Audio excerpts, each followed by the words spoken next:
할렐루야. 사랑하는 대강의 가족 여러분, 오늘 하루도 하나님의 말씀과 동행하는 삶이 되길 소망합니다. 오늘 함께 나눌 하나님의 말씀은 마태복음 16장 1절에서 4절 말씀입니다. 바리새인과 사두개인들이 와서 예수를 시험하여 하늘로부터 오는 표적 보이기를 청하니 예수께서 대답하여 이르시되 너희가 저녁에 하늘이 붉으면 날이 좋겠다 하고 아침에 하늘이 붉고 흐리면 오늘은 날이 굳겠다 하나니 너희가 날씨는 분별할 줄 알면서 시대의 표적은 분별할 수 없느냐. 악하고 음란한 세대가 표적을 구하나 요나의 표적밖에는 보여줄 표적이 없느니라 하시고 그들을 떠나가시니라. 아멘. 이 세상을 오래 산 사람은 천기를 읽을 줄 알게 된다고 합니다. 특히 이 농사를 짓는 사람들은 아침 이점에 남다른 감각이 있어야 농사를 그르치지 않습니다. 또 아이를 출산한 여성들이나 이 교통사고 등으로 신경이나 뼈 그리고 근육을 다친 경험이 있는 사람들은 일기에 아주 민감하게 되기도 합니다. 다음날 일기가 고르지 못하거나 비가 올 경우에는 전날부터 다리가 쑤시거나 근육이 뻐근해진다고 합니다. 그러면 비가 오려나 하면서 던지는 말이지만 그 다음날은 영락없이 날이 굳거나 비가 온다고 합니다. 건강한 사람은 이해가 가지 않지만 이 사실인 것 같기도 합니다. 사람이 어릴 적에는 그런 일들이 신기하기도 하지만 나이가 들면 그것을 이해하게 되고 또 경험하게 되는 경우도 있습니다.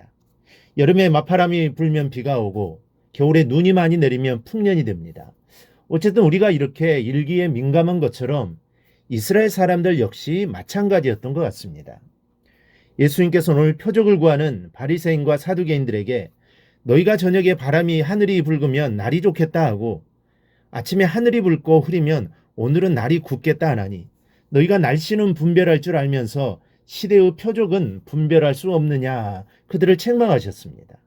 이 말씀은 시대적 표적을 분별하는 것이 천계를 분별하는 것보다 훨씬 중요하다는 말씀입니다. 즉 일상사에 영향을 줄 수 있는 하찮은 이치들은 분별할 줄 알면서 어째서 인간의 역사 전체를 좌우할 수 있는 시대의 표적은 분별할 줄 모르냐는 말씀인 겁니다. 바리새인과 사두개인들이 반드시 분별할 줄 알아야 했던 것은 하찮은 천기가 아니었습니다. 그것을 분별하지 못한다고 해서 그들이 당할 수 있는 일이랑 고작 비를 맞는 일이었습니다. 그러나 그들이 시대의 표적을 분별하지 못하는 것은 하나님 뜻과는 무관한 삶을 살거나 혹은 하나님의 뜻에 역행하는 삶을 살다가 마침내 하나님의 심판과 형벌을 받게 되는 것을 의미했습니다. 이것은 오늘날 우리에게도 있어서도 마찬가지입니다. 즉 오늘날 우리들 역시 일상사와 관련된 하찮은 이치나 표적은 분별할 줄 알면서 그 시대를 향한 하나님의 뜻을 나타내는 시대의 표적을 분별할 줄 모른다면 결국 하나님의 심판과 형벌을 면할 수가 없는 것입니다.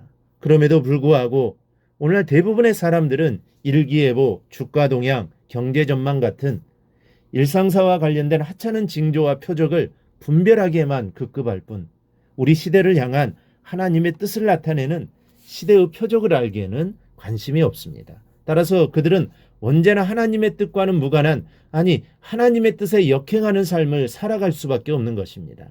혹시 우리들의 관심도 오직 이 땅에서 먹고 사는 것과 관련된 표적을 분별하는 것에 집중되어져 있지는 않은지 살펴봐야 합니다. 만약 그렇다면 우리는 속히 우리의 관심을 이 시대를 향한 하나님의 뜻을 나타내는 시대의 표적으로 돌려야만 합니다. 그런데 이런 표적을 구하는 이들에게 주님은 악하고 음란한 세대가 표적을 구하나 요나의 표적밖에는 보여줄 표적이 없느니라 하십니다. 여기서 요나의 표적이란 요나가 물고기 뱃속에 3일간 들어갔다 나와서 이방 땅 니느웨 사람들에게 하나님 말씀을 증거했던 것을 가리킵니다. 그리고 이는 예수 그리스도께서 십자가에 달려 돌아가셨다가 무덤에 장사된 지 3일 만에 부활하심으로 마침내 이방인들에게까지 복음이 증거되게 될 것을 가리키는 말씀입니다.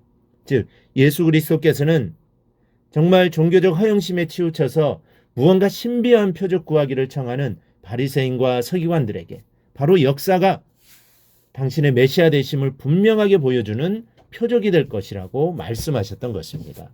그렇습니다. 예수 그리스도께서 메시아 되심을 나타내는 가장 분명한 표적은 바로 역사입니다. 역사가 너무나도 분명하게 예수 그리스도께서 성경이 말하고 있는 대로 그 메시아임을 보여줍니다. 누구든지 예수 그리스도의 죽음과 부활 그리고 그 이후 이방인들에게 복음을 전해지는 가운데 진행되어져 온 인류의 역사를 자세히 살펴본다면 예수 그리스도께서 인간의 참 구원자가 되시고 또한 인간의 역사는 바로 예수 그리스도께서 인간을 구속하시는 과정이라는 사실을 알 수가 있습니다. 그래서 영어를 쓰는 사람들은 역사를 히스토리, 즉 그의 이야기다라고 표현합니다. 오늘날 우리들도 시간을 예수님을 중심으로 계수하여 AD, 즉 그리스도의 해 몇 년이라고 표현하고 있는 것입니다. 하나님께서는 역사 속에서 모든 사람들이 그와 같은 단어와 연도 표기법을 쓰도록 섭리하심으로 예수님께서 모든 인류의 구원자요 또한 역사의 주인이신 메시아라는 사실을 분명하게 나타내셨던 것입니다. 이처럼 역사는 예수 그리스도가 구세주 메시아이심을 분명하게 보여줍니다. 그럼에도 불구하고 오늘날 많은 사람들이 이와 같은 명백한 표적을 외면한 채 마치 바리새인과 사두개인들처럼 예수 그리스도께서 인간의 구원자 되심을 증명할 수 있는 하늘로부터의 표적을 보이라고 요구하고 있는 것입니다. 이 얼마나 어리석은 일입니까?